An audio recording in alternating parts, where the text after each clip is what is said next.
हाइकोर्टरू जलेश्वर विधायक अश्विनी कुमार पात्र को आश्वस्ति। जलेश्वर विधानसभा निर्वाचन मामला को खारज कर हाइकोर्ट।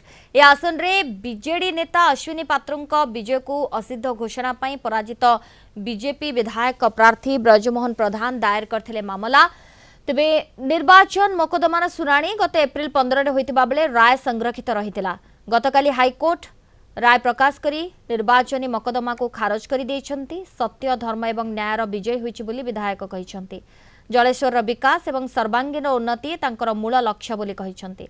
आज विधायक जलेश्वर रे पहुंचबा परे बहु जनसाधारण तांको शुभेच्छा जणाइबा सहित खुशी प्रकट करिसंती। एनी जलेश्वर विधायक अश्विनी पात्रंक सहित अधिक आलोचना करिसंती। आम रिपोर्टर राधा गोविंद दास।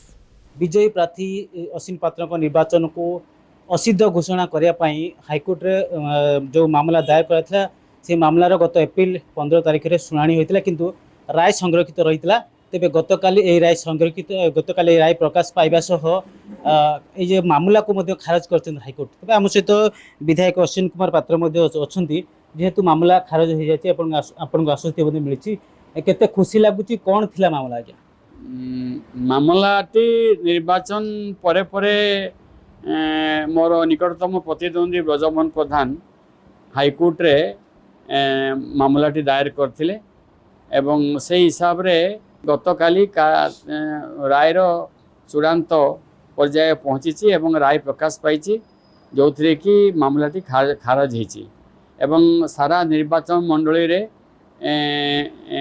आम जनसाधारण गोटे सुखर लहरी खेली जाइए जे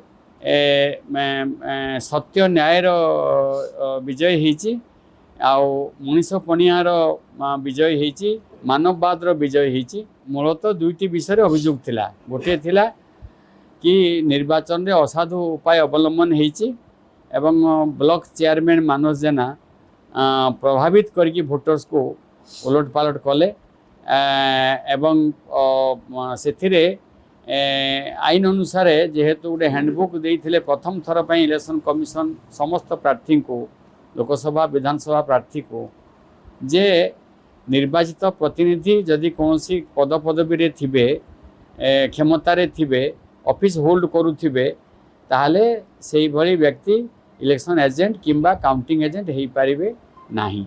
एटा ही ताकर मूल अभियोग थिला ब्रजमोहन प्रधानकर जे सी चेयरमैन थाई करी जेहेतु ऑफिस होल्ड करुछंती सरकारी कार्यक्रम रे लिप्त थाई करी केमिति इलेक्शन एजेंट हेले आ काउंटिंग एजेंट हेले एबे परवर्ती कार्यपंथा जलेश्वर विकास कौन नहीं जलेश्वर विकास तो मोर निरंतर कार्यक्रम चली निरवच्छिन्न भाव में मोर कार्यक्रम चली जिते मु विधायक थाए मंत्री थाए किंबा न थाए मु लोकों काम कर मोर गोटे सेटा गोटे मोर गोटे चरित्र भितर मोर रही जो थी कि लोकों किसी सेवा करवा कार्य करवा पाठ पढ़िया पाखु यही मोर लक्ष्य थाए।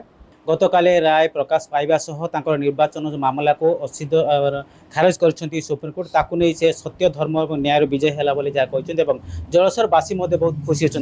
बालेश्वर जिला जलेश्वर राधा गोविंद दास, कलिंग टीवी।